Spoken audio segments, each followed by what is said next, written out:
You're listening to The Kylo Show, a podcast where we talk about how to keep your love on no matter what and why whole, healthy families are going to save the world. In every relationship, you're pursuing one of two goals, the goal of connection or the goal of distance. And in case you didn't know, you want the goal of connection, but that can be hard.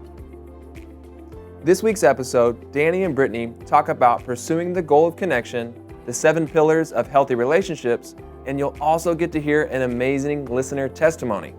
So, get your popcorn ready because this is an episode you'll want to listen to over and over again, and it starts right now. Well, welcome to the Kylo Show. We are back. We're having some fun. I'm excited about today's topic. It's a good one. We were talking about how it's kind of the everyday conversation that just naturally happens at the dinner table, a little bit of whatever series of events that happened that day or conversations. So, but I haven't told you yet what we're talking about. Do tell. It's what is connection? That is the topic of today. Yeah. And we're going to be pulling that apart. So it's a good one. It is. It's kind of like when anybody loses connection from Wi-Fi these days, they come unglued, right? You know, I don't have any cell cards. This is a camera. It's just a camera now. Like, right. Yeah.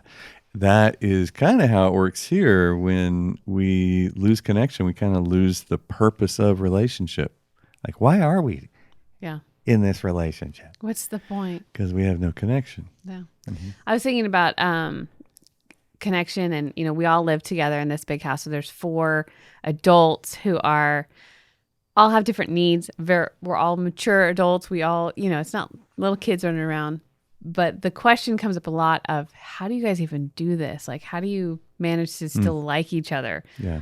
But it just is that connection piece, like you're saying, the priority of it. Yeah. And so because connection's such a big deal, disconnect is the biggest problem in the world. Yeah.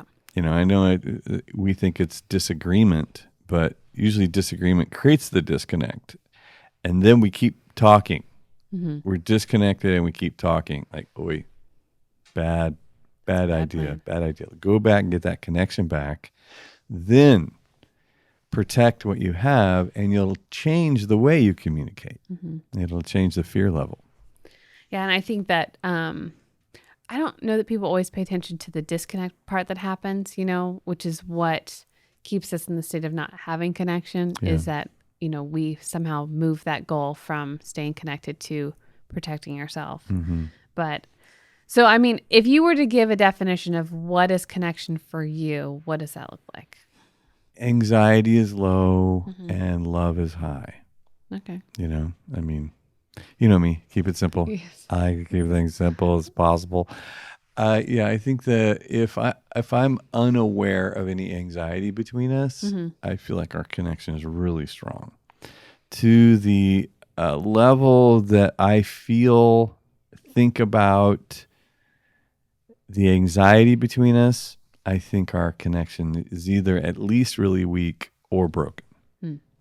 Which is the dancing around somebody, walking on eggshells. I think that's a really great indicator that maybe you're disconnected if you're doing that. I love what your mom says about connection. She says, or disconnection. She says, when I am filling in the blanks in my head, we are probably disconnected poorly. If I fill in those, like I wonder if I know what when we're filling in the blanks poorly, that's an indication of disconnection. So, shut that down, back up, change your goal, because your goal is increasingly evident that you're creating distance. Yeah, that's a good example. So that's how to test your connection right there, is as treading on that. Am I filling in the blanks poorly? Mm-hmm, mm-hmm. I think I've done that a lot with having a teenager at home. Is when that starts to happen and my mind can go a little crazy, I have to quickly just jump in and go right into a room and start having a conversation, because I start building a case against her, which only causes more problems normally than to nip in the butt right away. Smart move. So, but it's hard to do sometimes. Yeah. And so when we talk about the only reason that you're doing that is because you have a goal. Yeah. Your goal is to stay connected to this girl. This teenager has to have a mom who has the goal of connection with her, because her process of learning about life, trying to create independence, find her moral compass and code, her journey of all of that stuff is disconnection bomb after disconnection bomb after disconnection bomb. And so if the parent, in that case you, does not have the goal of connection, then she succeeds, she disconnects you, and now all of her process will be in the context of anxiety. Yes. And I think that's the crazy part, looking at how much we operate or make decisions in our relationships based off of we made disconnect and we live in anxiety rather than pushing forward, having a hard conversation, asking hard questions, setting a boundary to protect connection, which I don't think people always realize that that's a real thing, that they go together. But yeah, it's all good stuff right there. Yeah. The idea that you are sending a message to someone who's trying to become your enemy. She's like, rah, rah, rah, and you keep loving that person is counterintuitive unless you have that deep conviction, that deep commitment to, I choose you. I choose you. Connection with you is my goal throughout this whole thing. And with your kid, it's probably the best example, or the best illustration of unconditional love. You're like, all right, pretty much since I met this kid, they haven't really done anything. They're so selfish. Yeah, they haven't really done anything for me. It's all been pretty one way. They're like puppies. They're cute, of course. But for the most part, I stay in adult mode, leading this relationship, sowing into this relationship, cleaning up the mess, teaching this person to be respectful and responsible. I stay in this mode as the parent, and there's little reward for quite a while. There's some compliance here and there, and maybe they they made a beautiful poem or they hit a home run or something. But outside of that, it's pretty much and the parent. So that skill set and that mindset is really what you carry around everywhere. You carry this thing around in your marriage. You carry it around in your extended family relationships. You carry it around in your friendships. You are the mature love leader everywhere you go if you're practicing that self-control we talked about. Which is, I think about different relationships I've had as an adult, and I could say that I've done better in some and not in others.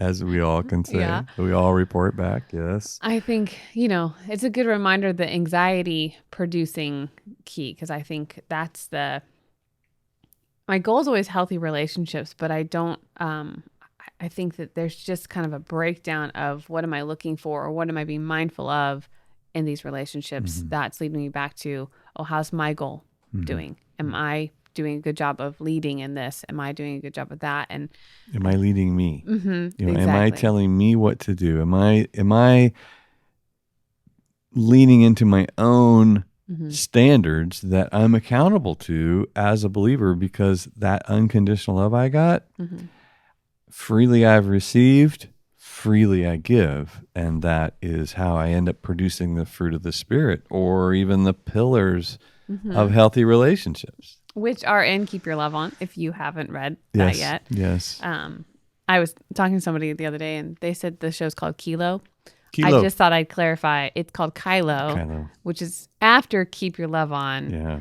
But all the 7 pillars, I love the 7 pillars. I feel like I use them a lot in parenting as well as, when we talk about relationships. But The first one is love, and it talks about having how love thrives is by having safety and connection as at its core. Yeah, a lot of people have some crazy chaos, some painful, exchanges of punishment and control.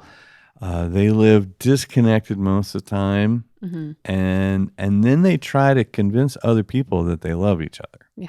Like, I'm not really sure what that word means to you. You keep using that word, but I don't think that word means what you Right. think it means. That is the taking our experiencing and making it fit the standard instead of changing our behavior to meet the real definition of I have a safe connection. I feel a safe connection, a place where I can be me and you can be you. Yeah. So that's love, which is great. The other one is self-control, which is, telling yourself what to do, which And is doing it. Yes, that is easier said than done. I always use the example of go to Starbucks or some drive-through of a kind and make your order, and then they get it wrong.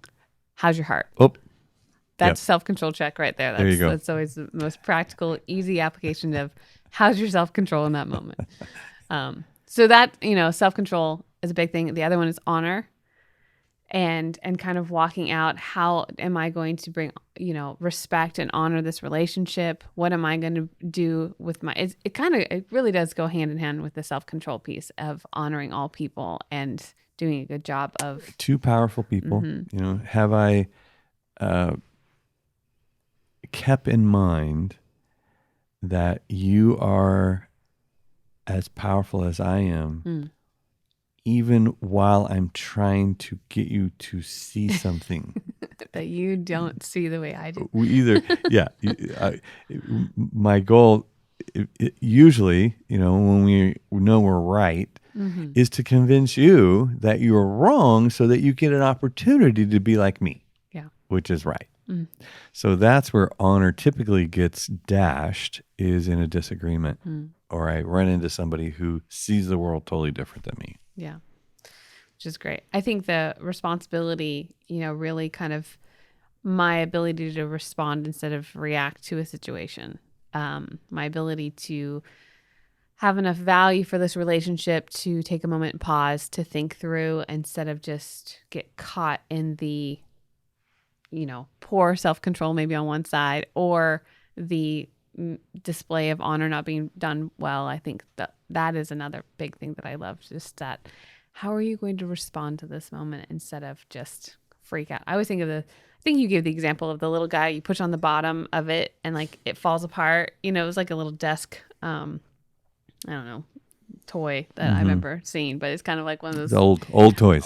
These are old toys. That little I don't even know. Kind of it's usually like a giraffe thing. Or something. Yeah. But that is kind of like, I'm going to be able to respond to you instead of just collapse in this moment.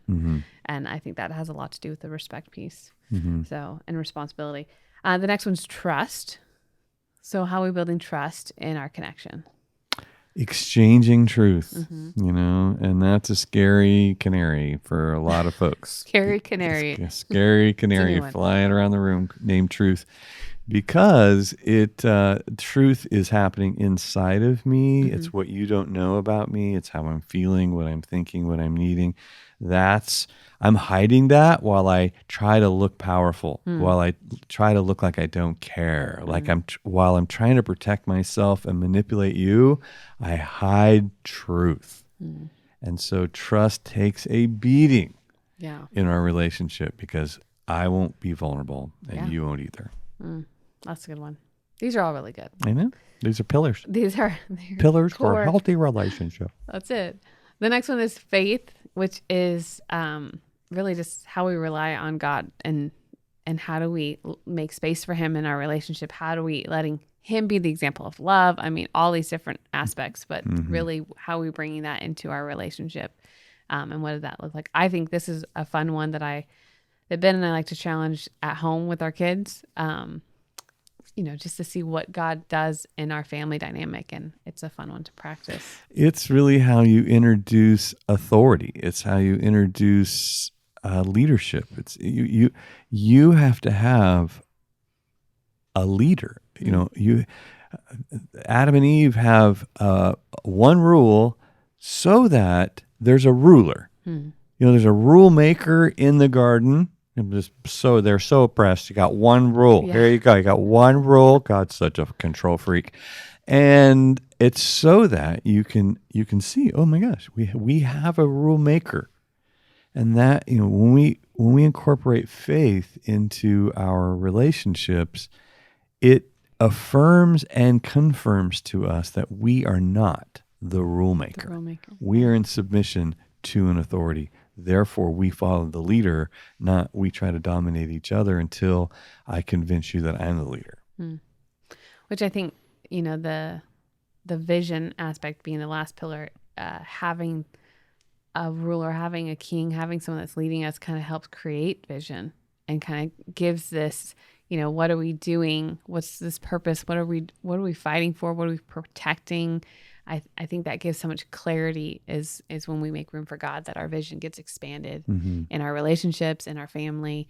And so that is you've always said vision is a point in the distance that's going to pull you through the chaos. And I love that because I feel like chaos likes to rule when you have young children. It likes to rule always, but I think that it feels as if, it manifests itself with the dishes and the laundry and the toys and the crying so I think that's I always tell parents that are in the toddler stage that you're on the front line, so you need to know what you're fighting for, and vision is so much is going to help you keep going forward so that you can take the land and create culture that you want to protect in these relationships. Totally. So that's a big thing. Well, that's fun. I love breaking down all of those pillars. I think they're key components to kind of the questions that we'll be taking and answering, and we'll reference them, I'm sure, in one way or another, but it's just kind of fun to see the simplified, like you said, keeping it simple, where to point to. But I guess that's kind of our definition of connection in a nutshell. It is. So from here, let's just take a break. Yeah, let's take some questions in just a minute. Okay. All right. Hey there, are you a Life Academy student? If so, did you know that we have a private Facebook community just for you? Well, we do, and it's awesome, and you should totally join. It's really easy. All you have to do is email lifeacademy@lovingonpurpose.com. Again, this is a group just for Life Academy students. It's where we take our learning deeper, ask questions, and create community. So, if you want to join this private Facebook community for Life Academy students, email lifeacademy@lovingonpurpose.com right now. Okay, so we're going to take some questions. Come on. I'm excited. So the first one we have is from John, who's in Nevada. Okay. Hi, Danny and Brittany. My question is for husband and wives who disagree politically. We've got a close couple that we just love dearly, but they fight like cats and dogs about politics. And I'm sure this is probably not that unusual of a question given the political discourse in our country and in our world, but what do you recommend and advise for couples who are on opposite political sides of the spectrum and argue nonstop, and we're just watching this marriage and this relationship deteriorate? So love to hear your thoughts. Appropriate question for the topic. Yeah, I was just thinking it must get really heated come election year around November. Yeah. Well, you could insert the topic, what do you, that's true. Money, sex, kids, family, in-laws, just insert the disagreement topic, and you end up with that. Yeah. Right now it's easy to disagree about politics or ideologies or whatever. But if that goal is distance because of past injury, then it doesn't matter what you talk about.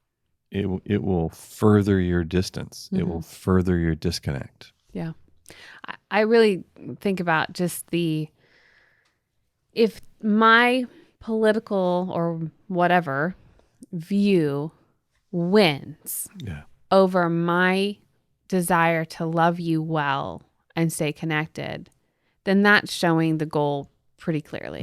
And I think that would be advice is ask yourself, is that worth your marriage? Is that worth your connection? Is that worth every time you sit at the dinner table, every time you turn on the news, whatever you listen to, you bring it in, and then it becomes the only place that we have. I mean, sometimes I feel like people want to have disconnect as their form of connection. Like that's what we do. We just have to argue about everything. And it's frustrating to watch because that's what you've chosen to have such value for, is where we disagree. But really it comes down to, asking the hard questions is, what do you want to protect? What do you want to say? And some people are not owning the fact that they never learned intimacy skills, because what I had at home was drama cookies dipped in chaos, and that's what we ate all day and night, right? And that's family. And you're like, okay, well, you went and picked someone that you could do that with. Yeah. Because that's the skill set you brought to your relationship, is you brought skills on how to manage distance from family members or caregivers, whoever it is. And so you have to go to work to change that about you, or you will 100% use politics, money, kids, sex, whatever, as the vehicle to reproduce what you've always known. Yeah.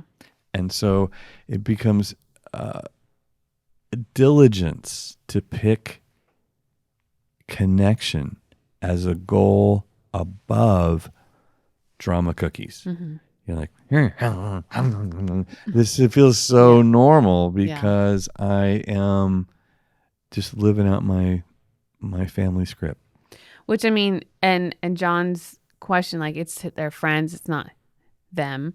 So, how do you give insight? I think you probably just, whoever you have the most connection with, which I'm assuming John has with the husband, but asking the questions, what do you want to do with What's this? the goal? Yeah.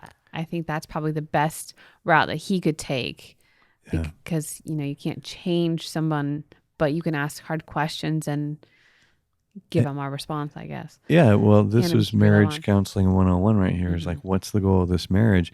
And I was like, I don't understand what you're talking about. I don't know what that means. It's a stupid question. You're like, well, no, actually, it's a very revealing question, because you are not going to tell me that your goal is distance, probably because you don't realize it, and you certainly don't own it yet. Yeah. So until we get to that ownership of what's the goal of your relationship, you'll not know the problem to solve. You'll think, well, the problem is that she is so wrong about this. He's so wrong about this. Like, nah, that's actually not the dilemma. The dilemma is, what are you going to do with all the fear that comes from having this disconnect with this person, and then all your behaviors increase fear? Yeah. What are you going to do about that? Yeah. Okay, John, we're challenging you. Go and ask some good questions to your friends. What's the goal of this marriage? Okay. Keep asking that question until they say, a loving, intimate connection. And how are you doing to protect that? All right. The next question we have comes from Delana from Texas. How do I keep connection with my 11-year-old daughter when it seems all day all I'm saying to her is stop, listen, be respectful, be kind to your siblings, etc.? So it sounds like a frustrated parent a little bit. Yeah, that's 11. Yeah.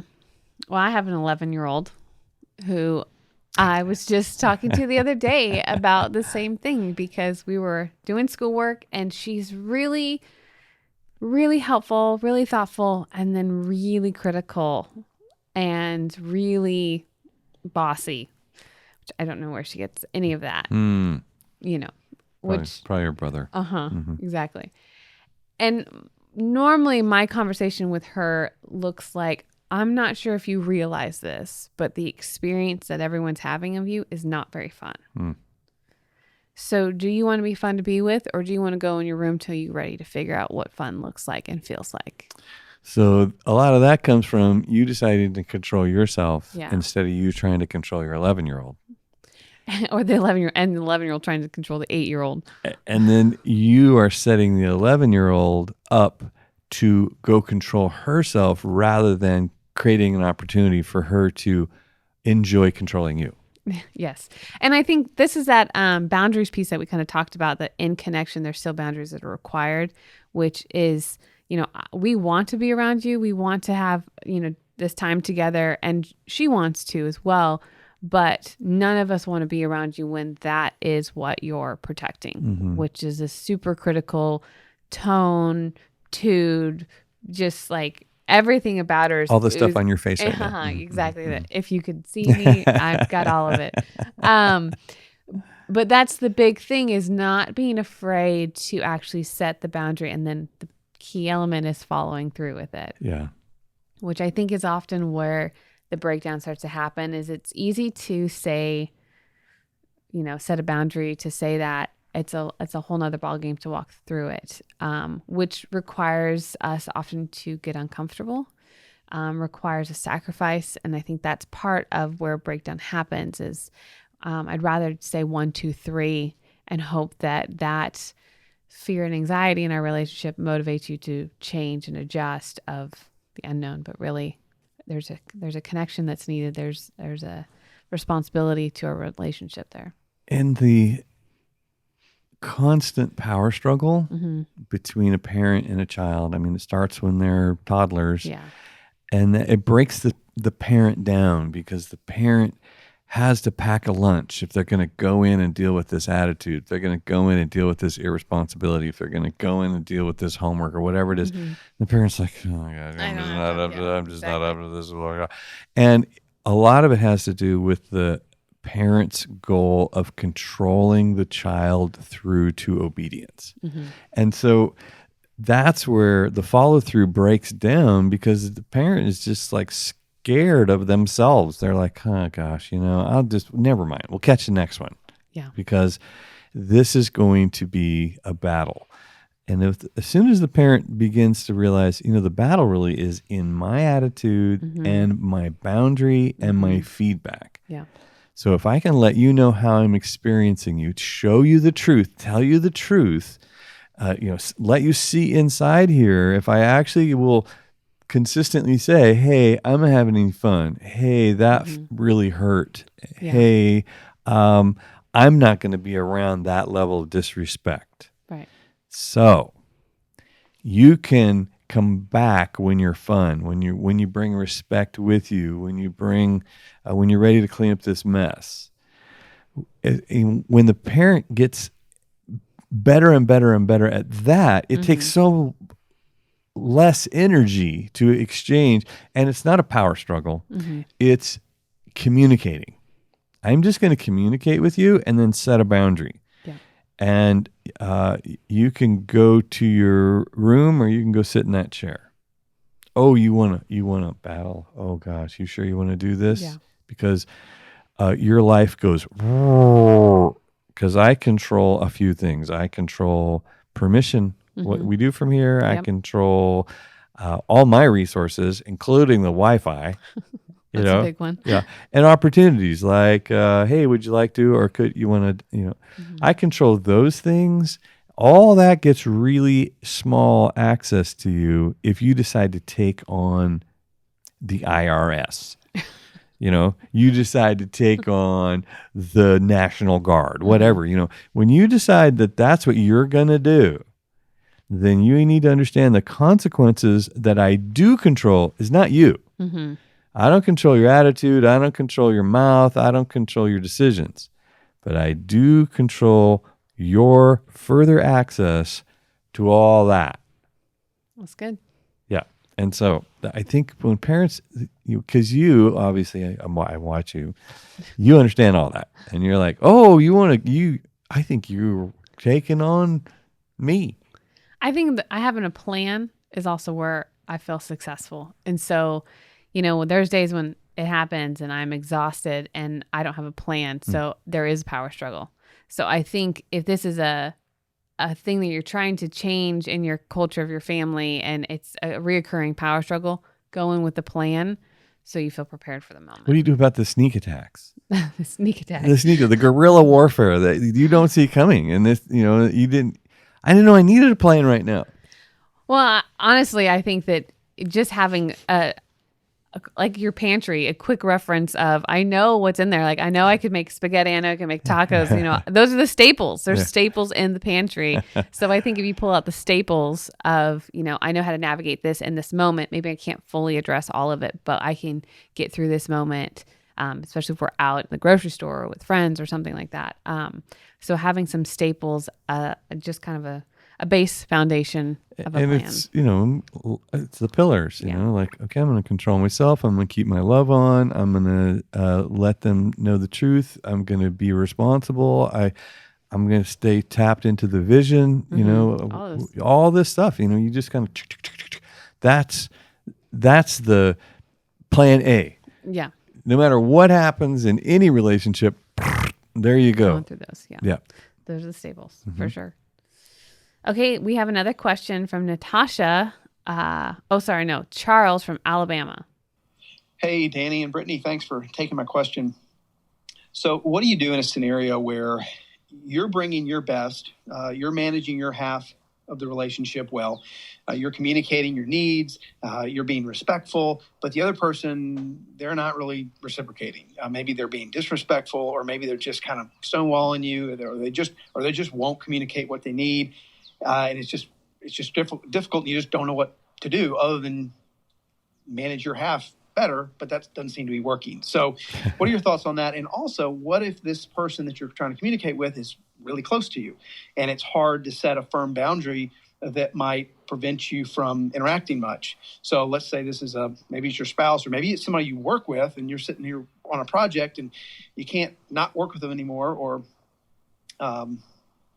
or maybe it's your boss or something like that, and short of quitting your job, how do you interact with someone and continue to engage and do what you need to do and live life while only one person is really pulling their weight?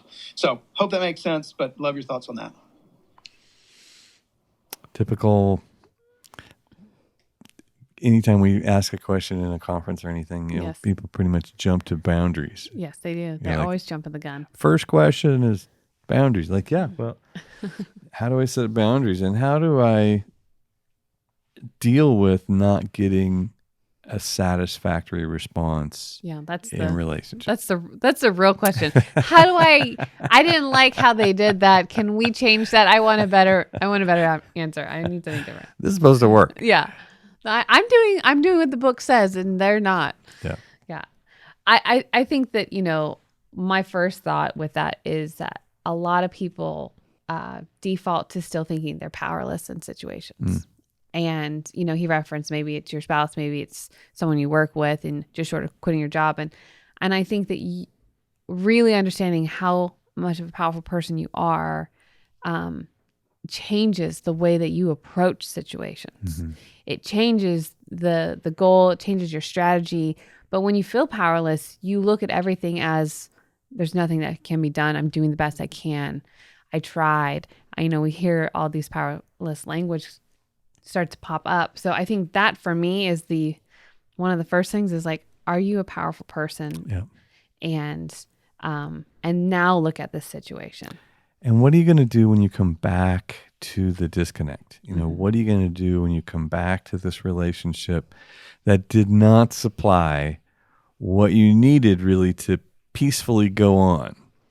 And I think that's probably a common experience, especially in an intimate relationship where I'm not, I told them what I needed. I told them what I would do. I told them my goal was connection, and they are still in lockdown. Yeah. They are still full of anxiety, and they're still battling their goal and all that. I endure. I'm patient. I don't keep a record of past wrongs. I keep maybe reading in the Passion Translation, 1 Corinthians 13 to myself, because I am keeping my love on. Yeah. Now, I didn't change the boundary. I didn't change the standard. I didn't, begin to pretend like everything's okay. I still need some stuff. Yeah. I still require that. It's over here, but I may be the only one that's acting like Jesus. I may be the only one acting like Jesus in this relationship because you are on lockdown. Yeah. You are full of fear. And so, it is it's so challenging. So keeping your love on is so challenging. Yes. It's a great book and it's a great challenge. Yeah. So again, if you haven't read Keep Your Love On, you should. If you haven't read it in a while, maybe you should. If you're submitting questions, you probably should. Basically, you should just read Keep Your Love On if you haven't. Yeah. Those were some great questions. We didn't get through all of them because of time, but we're going to go into a testimony in just a moment. But that was fun. Awesome. Hey there, another quick pause from the show to talk about the private Facebook community for Life Academy students. I have one more reason you'll definitely want to join, and that's to meet Ben Serpel, our Life Academy pastor. And if that name sounds familiar, it should. Ben Serpel is the husband of Brittany Serpel, and he is an expert on relationships and the principles and practices of keeping your love on. Each week, he'll be in there doing weekly live videos. He'll have Danny come on, and he'll be answering your questions so that you can feel empowered with the courses that you're taking in the Life Academy. So again, if you are a Life Academy student and you want to join the private Facebook community, you're going to want to email lifeacademy@lovingonpurpose.com. All right, so we're going to take a testimony. Awesome. I love these. Yes, they're very fun. It's just kind of getting to put on display the fruit that people have fought for and kept their love on for, that thing that's hard to do. What happens if? Yes. Mm-hmm. Yes. So this testimony comes from Ashley in California. Hey. Hello, Kylo Show. This is my testimony of learning to choose connection. When my husband and I were still dating and talking about marriage, we were meeting with Ben and Brittany to go over our marriage assessment. When Brittany asked me a question that I'll remember forever. She said, "Is there anything that Daniel could do that would make you not want to be with him anymore?" I quickly got a little taken aback and probably offended, thinking, no. Can you not see that we're here to get married? There is nothing that will ever make me want to disconnect from him, no matter what. And she had a look in her eye that I understand now, but then I was just so ready to create this fairy tale I had in my mind of marriage, I was overlooking a lot of what she was meaning by it. Fast forward about a year, and we get married. And not long after, a pretty painful experience happened between me and my husband, leaving me feeling violated, triggered, and especially not protected by him. I was in shock. Marriage isn't supposed to be like this. I shut off and used the word boundaries to create a pretty big wall around my heart and disconnect at any chance that I got. I remember feeling like I didn't even know what connection felt like with my husband anymore because I had pushed him away constantly. It didn't matter what he did to clean up his mess, reestablish trust with me, or protect me. Nothing he did changed how I felt. I was so afraid, and my fear invited distance. Lots of it. I am living the keep your love on culture in most of my life, so I knew what it meant to keep your love on, stay powerful, choose love over fear, and stay connected. But for the first time, I was realizing that I had never been faced with a situation where I had to choose connection on this scale when I cared so deeply and was also so hurt. I remember sitting in my room crying and thinking, I cannot choose connection. I can't. I am so overwhelmed. I don't even know what to do. How do I do this? One week, I asked Danny to meet with me, and I specifically told him, I need to be called out by you. Don't give me the fluff. I need it direct.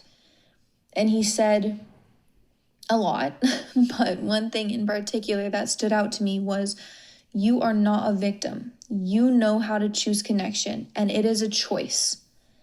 There is a lot that's happened. Yes, this has been a painful experience, but you're choosing distance now. I had a light bulb moment in that and realized that all along I had thought that I was being powerful by protecting myself, and setting limits when really all I was doing was letting fear be my counselor and create growing space between my husband and I. I realized I actually didn't ever believe that I had a choice. I thought that I couldn't connect because my emotions were so powerful and fear was so loud. I had said a million times that connection is a choice, but had never actually lived it out in that way. Something shifted in me that day, and I feel more free knowing that I have the choice to connect. I get to connect. I am not a slave to my fears or emotions. I get to choose love. I get to be powerful. I was giving myself permission to turn my love off because I felt justified to do so. Now I know that nothing justifies me turning off my love and choosing disconnection. I can honestly say that the connection is stronger in our relationship than ever before because now something will come up and I know that I'm not a slave to fear or my emotions. I have the ability to choose something different. I have the ability to choose connection and love over fear. I no longer feel the need to justify the disconnect because when I start to feel that way, I remind myself that God gave me lots of choices and the choice to connect over running away is a pretty important one. Things still come up, pain still exists, and I will be learning that more and more for the rest of my life. But I am able to stay powerful, hold up my end of the rope, and move towards Daniel with the goal of connection. I lived my whole life thinking that this was the only way, choosing disconnect with family, friends, and eventually my husband. I think it's pretty normal for most people to live that way and to not even question it. I'm so glad that now I have the tools to connect in the midst of pain and keep my love on always. Boom. Boom. This is a real story. You know, Yes, we got to participate in this. this one was definitely closer than some of the other testimonies. I mean, walking it out. But I was laughing at her first, back to the prepare and enrich, when Ben and I did that with her of, you know. The look on your face. Mm-hmm. Because we get this all the time in our assessments that we do with couples is they are baffled by that question might be real. And it's not a, you know, I'm trying to give you doomsday that marriage isn't, you know, a wonderful thing because I love marriage. I think it is a beautiful thing. I'm so thankful for it. But there's a storm a coming. But man, it is the hardest thing I've ever done. I mean, people often say parenting is. I'm like, I think marriage is first and then parenting. But it really is this fight for connection every single day. Mm-hmm. And it's a fight for choosing to keep my love on regardless of the storm that I feel like you've brought into my life. Mm-hmm. I mean, I think that's the part that starts to feel violating is that I've chosen to partner my life with this person, but you came with a storm that I wasn't prepared for. And now I'm tied to it mm-hmm. and how to navigate that. And the vulnerability that you offer in, you know, let's say you enter a relationship with the the idealistic, this is how this is really supposed to work. And I'm going to do everything I can to make sure that happens. Mm-hmm. And so you do make, you know, you open yourself up, you overlook this, that, and the other thing. And then bam, you get poked right in the eye really hard. Yes, you do. And you're like, oh my gosh, you know, I can't believe that you did that. Mm-hmm. Please stay 6 feet away. Yes. You know, and let's just practice relational distance. Mm-hmm. And that's how this is going to work out, you know, so because your arms are long, but they're not that long. Yeah. And I'm going to protect myself from that ever happening again. And that seems like a reasonable decision. That seems like a smart move, except it costs you intimacy. Yeah. It costs you trust. Mm-hmm. It costs you really what you were dedicating your future to. Mm-hmm. That's what that cost. And I think that's, you know, I love the, you know, talking about the whole story. They're still in it and growing. You know, I think that's the other key part of this is just because you go through one storm and you come out the other side and like, okay, well, the boat's still floating. Okay, we can do this. Doesn't mean there's not going to be another storm. Or some bailing to do. Yeah, exactly. Yeah. So I think that, you know, this commitment to keeping your love on isn't a one-time deal. It's not I've mastered it, I'm done. it is a daily practice of, I'm going to do this in all the different relationships I have. Mm-hmm. I'm going to practice keeping my love on. I'm going to practice connection. I'm going to understand that I'm that powerful of a person. Back to your boat analogy. Mm-hmm. Most boats have the expectation that when I float around in the water, water's actually going to get in the boat.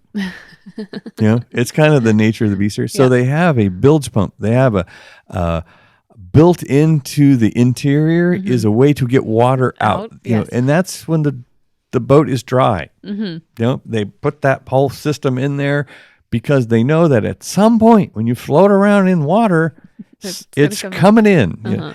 And that is the life of, I'm going to keep connection my goal. Forgiveness isn't justification. It's a bilge pump. It's like, all right, we need to get this stuff out. And yet there is there are consequences.